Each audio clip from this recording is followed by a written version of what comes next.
Could it be little for the win?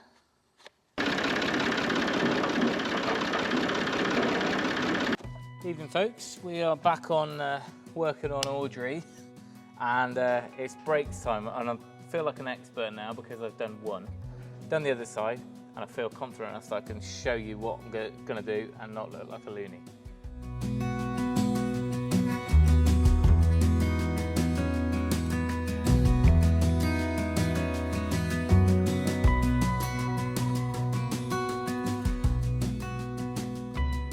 So if you remember, we weren't quite sure what was going on, but basically I think it was a combination of old shoes, drums were a little bit shiny and burnished or whatever happens to them, and generally I think the components were just, things were sticking in there. So I took it apart last week and I opened it up and I thought, well, while everything's off, we may as well replace the parts.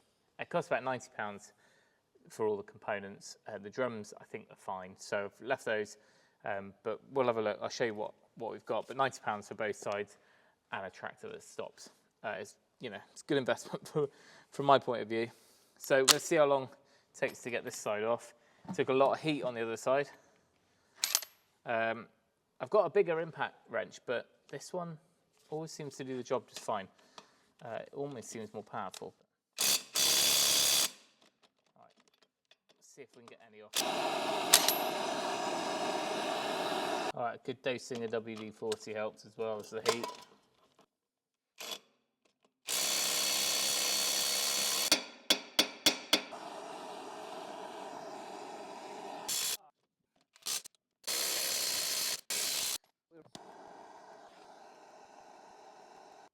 All right, it's only been charging for 10 minutes, if that. Could it be little for the win?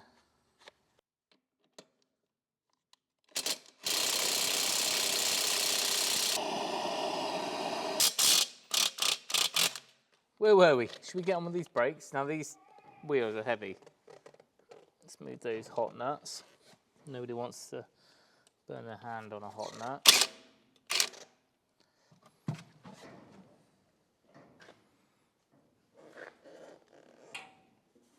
Probably shouldn't be wearing my trainers for this.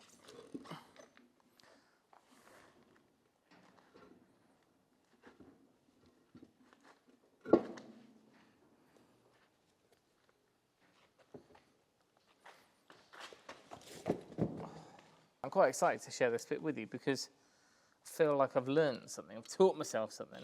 There's some cracking YouTube videos out there, so I'm not going to pretend to make this a how-to video at all. It's just a case of getting the job done.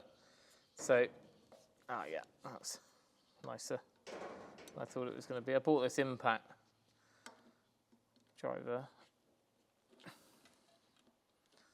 We've got these two screws got to come out. That's all that's doing is holding the drum on. They're pretty hot.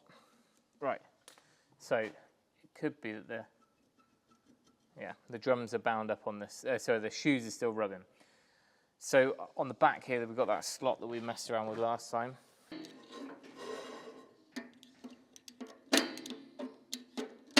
think that's probably enough.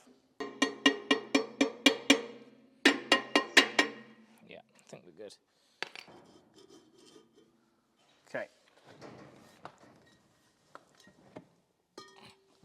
So let's have a look, I'll show you what's what. First up on this side, there's a crack or a split in the shoe there. It probably is okay, but either way, there's definitely bits broken off on this corner as well. They're riveted on, and it's nearing those rivets. So actually, some of them are touching, but there's nothing that's polished, so I don't think there's any metal on metal. First thing I'm going to do is get these puppies off, because they are the bits that are retaining it all. We've got new ones of those, so we'll put a little scrap pile going on down here. Actually, those are probably the most awkward bits to get back on afterwards, but I think I've worked out the best way now.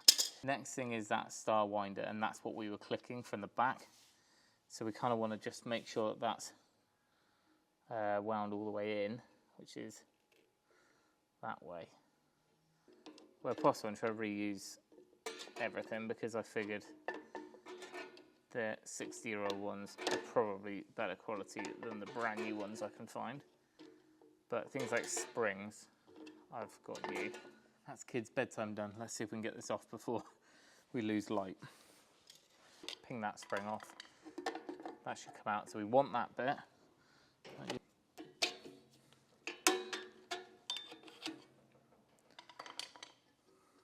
Alright, let's take that spring off. That was far too difficult. Right, next piece we definitely need is this plate, which kind of retains them. Pretty thin, they've probably got enough life left in them. However, this doesn't look great, and also this one's got bits missing off it and a break through the middle, and for the cost of the new ones it just made sense to do that. So next job I'm going to do, this is just basically copying what I've done on the other side, and it seems to have worked. Take out these pins because we're going to replace them. So ditch those, and then I think next job is just going to be to give this a good clean down. I've just got soapy water and a toothbrush, and I've kind of cleared all anything that's going to drop to the bottom and flick around and gunk it all up. Right,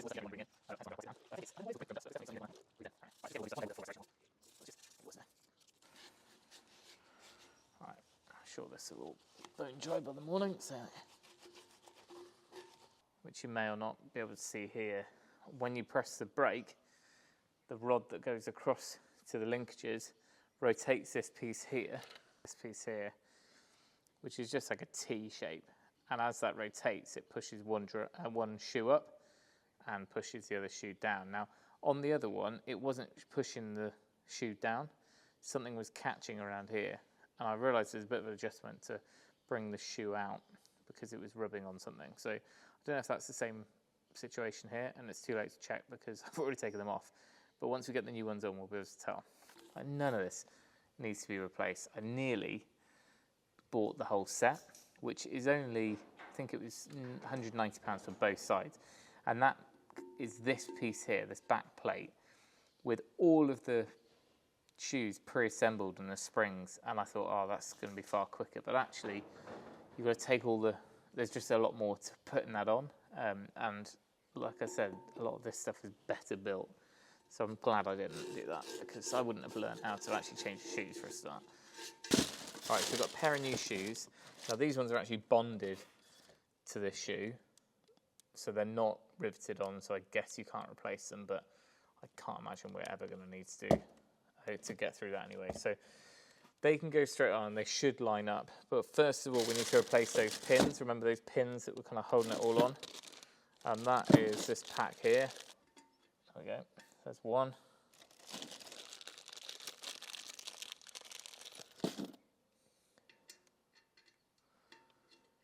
Two. That pin in.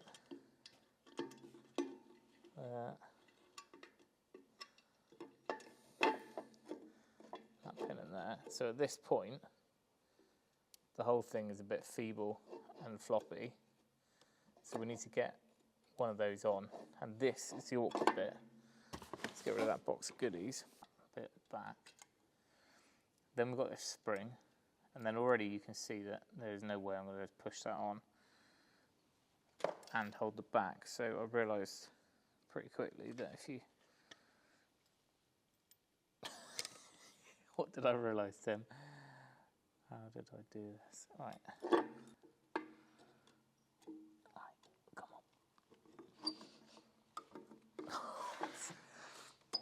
on. You beauty.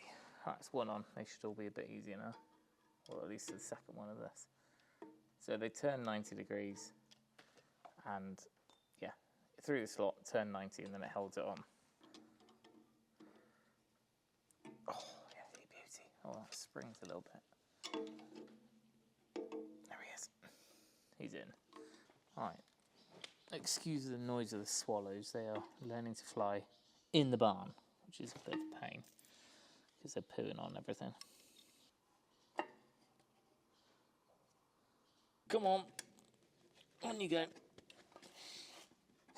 And like I was saying, this is definitely not a case of showing you how to do something. It's just thought I'd share the process of learning.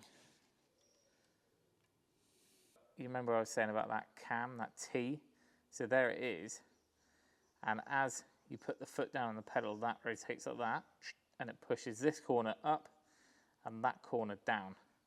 Now on the other wheel, it just wasn't doing anything to this one. I think there's a spacer behind here, but something was off. Anyway, let's start getting the springs on now. Now this is another case of, once you've done it once, you know. But make sure these go on the right way, which is that one in there.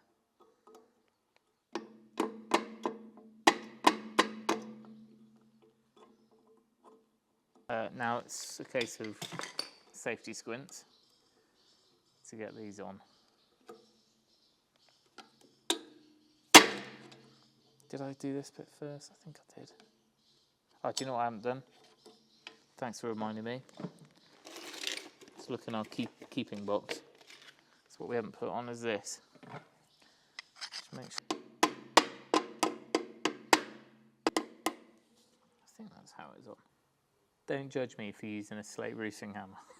It's actually quite handy. This single pick, which is where you would punch the holes through the slate. Everyone thinks it's a broken hammer normally when I use it, but it's actually quite useful. Anyway, all right, so that is where we want it now. So that spring needs to go down and hook over. So shut your eyes, everyone.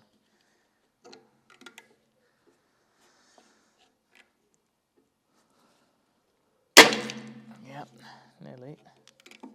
Nearly, there's nowhere near to.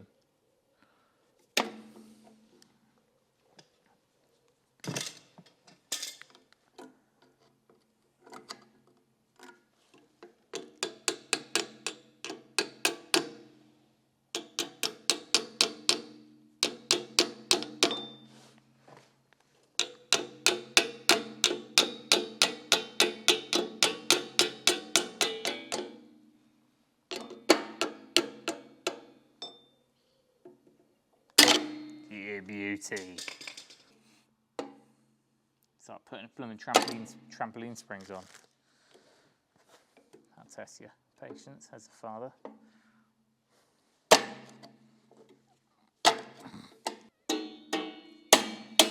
There we go. That's why you wear running shoes. Highly impractical, especially when you don't run. Okay.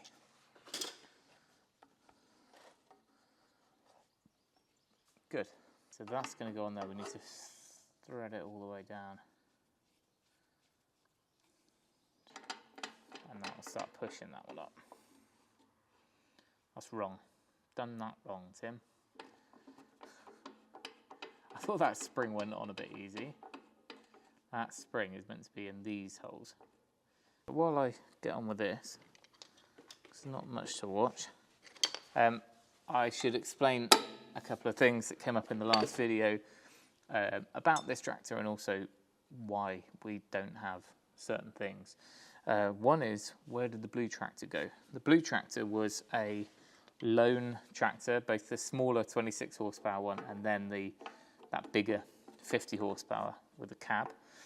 And they were kindly lent by a company called Black Track, who said, yeah, we'll kind of give you a long-term demo of a tractor. And of course they got their company featured in the videos, which was all well and good. And that was meant to be a long-term sort of rolling thing. And it was good because we didn't really know what tractor we needed on the farm, what size.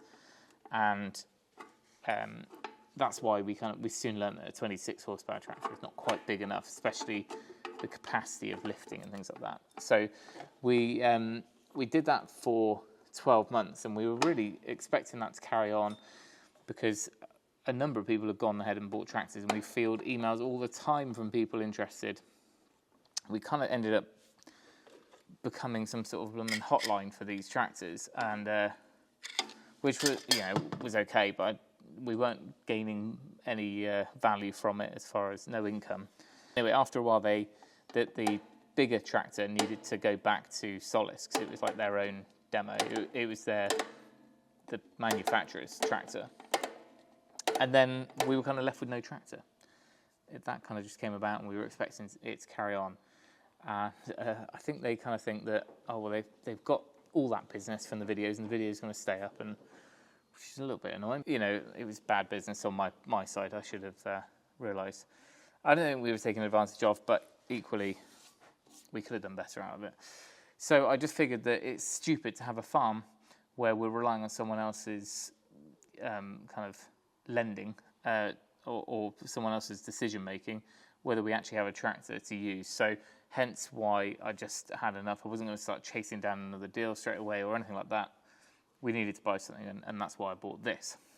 One of the things I have learnt, and one of the things that I guess has been a benefit of being able to try out a 26 horsepower tractor and a 50 horsepower tractor with a cab and various loaders and stuff, is we don't actually need a loader on a tractor, because for a tractor to be powerful enough to have the capacity to lift what we need, remember we're starting a house build soon, and there's a lot of heavy, most stuff we need to lift is around a ton.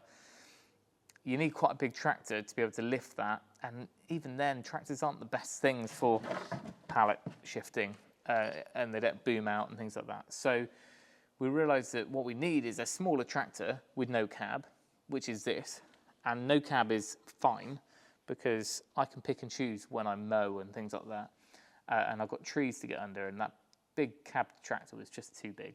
So this, with the roll bar put on it, is going to be just fine. Let me just explain what I'm doing now.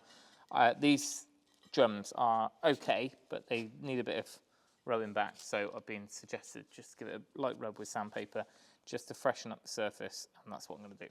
Anyway, so, and we don't want to be breathing this in either. So I realised that a 26 horsepower tractor, which is I think one of the more popular compact tractors, it really isn't powerful enough for mowing anything, long grass, especially with the flail.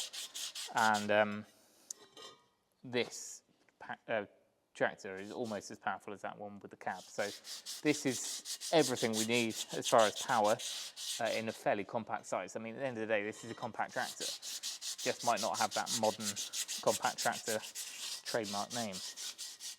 So the idea being that we'll have this tractor as the workhorse, and then we will get a separate vehicle for loading. So a lot of people said, oh, why haven't you bought a front end loader for this?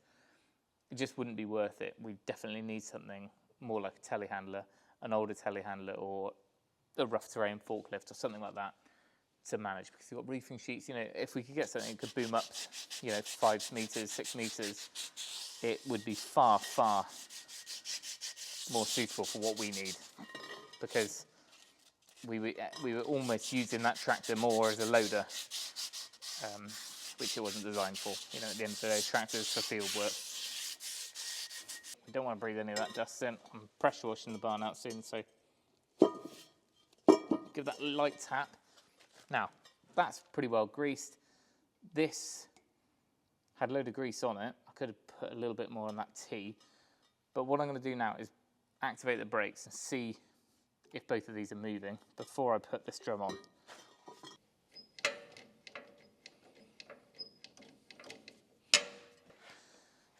It's doing the same. See, that bottom brake is, as far as I can see, not being moved by that T. It's something odd there. Let's see if I move that one out like I did on the other side.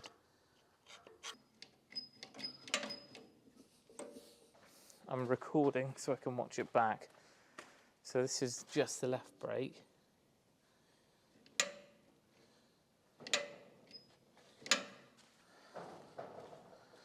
Don't think that did anything, did it?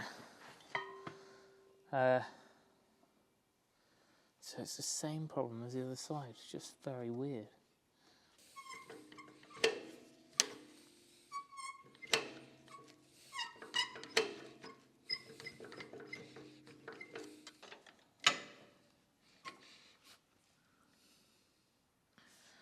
That's not good, is it?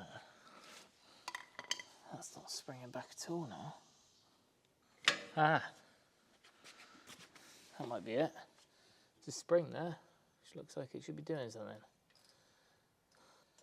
So we need to get a new one of those, but I'm going to have to leave that to you guys to let me know, because I need a working tractor again, and I'm hoping that by the time this is tightened up, that's going to push them apart.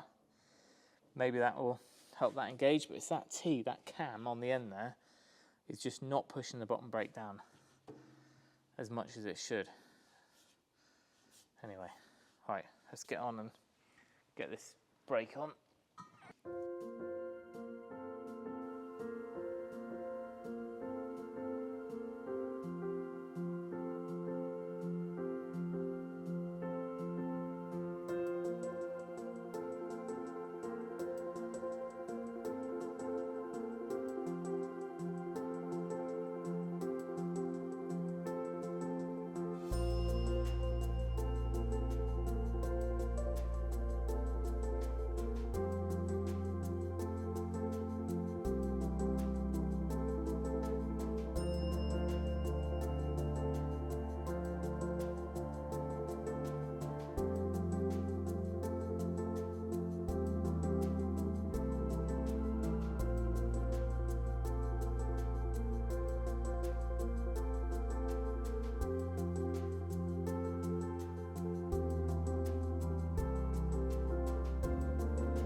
Well, I have no idea at what point the blooming microphone cut out. I hate radio mics. They're just annoying because you never know what's going on unless you've got a camera person. So apologies, but I'll give you a quick explainer. A little bit more info on this tractor that I didn't mention in the previous video. This is a 1965 Massey 135. So that's quite early. It's only the first couple of years of this model. That's why it's got this style of rear arches, and also this originally, or certainly the previous use of it, had big wheels now, the crop wheels, so taller and narrower, and they were used because this was used in horticulture, flower farm I think it was, and it's been in the Netherlands as well at some point, probably as a flower farm tractor. Either way, it had those big tool tyres on, and that's what's been swapped back to these. Now Steve, who did all the mechanical restoration work on the engine before I bought it, he changed that back, did a few other things, and therefore it had the big modified arches on the back. It's returned back to these original ones now, or they're new but the original style, and back on the original wheels. So therefore it's sat how it would be originally. The only difference is from this to a standard 135 is this has got the 8-speed gearbox, which I thought was in the later ones, but it might have been an option. Otherwise, it might just be that it's been swapped in at some point. Either way, I don't see a negative to that, just more gears to pick from. So if you didn't get the gist of that, braking is back on. The right-hand side is definitely braking better than the left-hand side. Forwards, backwards, everything was stopping how it should, but until I get on the slope and hit a hill, I'm not really going to know how good these are. And even more important than that, most of our gateways are on slopes, so I need to be able to put a handbrake on and get off a tractor and know it's going to stay there. So that back spring, which was weak, I'll replace that. I mean, they're £1 a piece normally, so if we do all of those, I think we're getting somewhere, and then I'll just make sure everything's lubricated and we'll go from there. I'm going to go and wash up, get editing, and I'll show you how we perform in the morning. Right. Day 2 is definitely test drive time.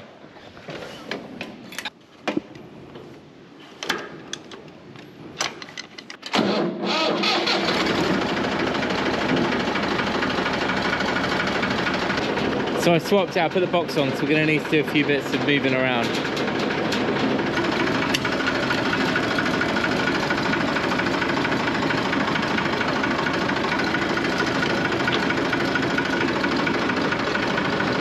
I think our first step is going to be to just drive up the slope and see if I can stop. Because if you remember, last week I just couldn't. I had to stand up and put my whole weight on it, and it's still nothing.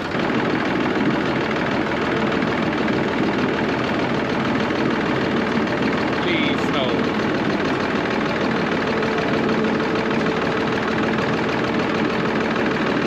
catch it. When it holds, if I put the handbrake on, neutral.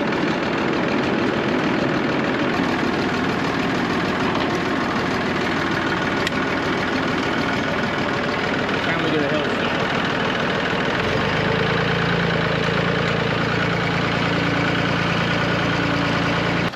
I know that I can stop that tractor now. Well, certainly on the way up. I'm going to try it on the way down now.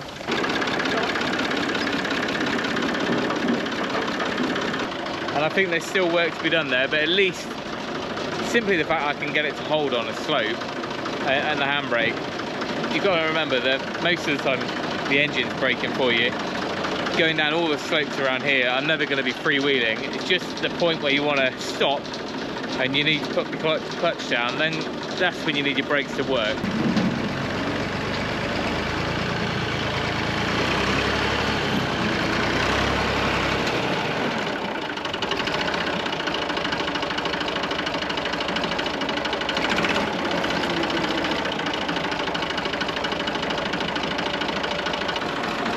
I don't actually need that. Let's tip it out again, I guess. That'll do it. It's a little bit of a primitive way of doing stuff, but it beats a wheelbarrow.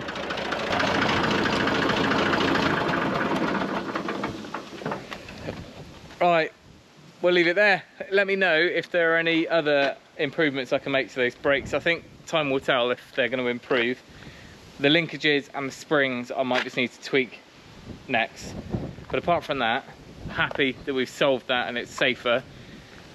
As a lot of you mentioned, roll bar is definitely going to happen. And I think I've found the one that I'm going to use. So that will be the next thing to fit onto here. And then apart from that, we're good to go. I don't think there's anything else that I'm going to be looking to do immediately. A lot of people are talking about respraying and all sorts, but for me, it's about having something that's practical and reliable. Something that's going to start when we need it to, and this seems to be doing that, touch wood, for now. Well, no, not for now, forever.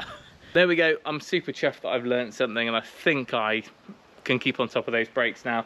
I know that the oil, the filters, the fluids, everything has been done very recently. I'll obviously be keeping an eye on it, but there's no servicing needed straight away. I guess the only thing is just making sure the grill and stuff doesn't get clogged up with seeds, because it's just so badly overgrown down in the bottom meadow. And of course, being that it's an older tractor, oil, it likes to cry a little bit and have a few drips. So as you can see, we've only just stopped. No, get off, you'll get stained. So I don't know if there's anything that can be done. I think it's just is what it is. But if there is anything, let's have a look where it's coming from. It's coming from this little nut there, so I don't know if that's a sump or not, but there, and all of this is just a little bit oily looking. But if anyone's got any, all that, I don't know, but if there's some magic formula there so I don't stain everything, then let me know, because I'm sure that'll go down well with the whole family. So no one's walking oil through the house. Thank you for watching. Thanks for all your feedback on the last video. It's great to hear you agree that this is a good way to go. But that's it. Remember, if you can, do it yourself, and we'll see you next time.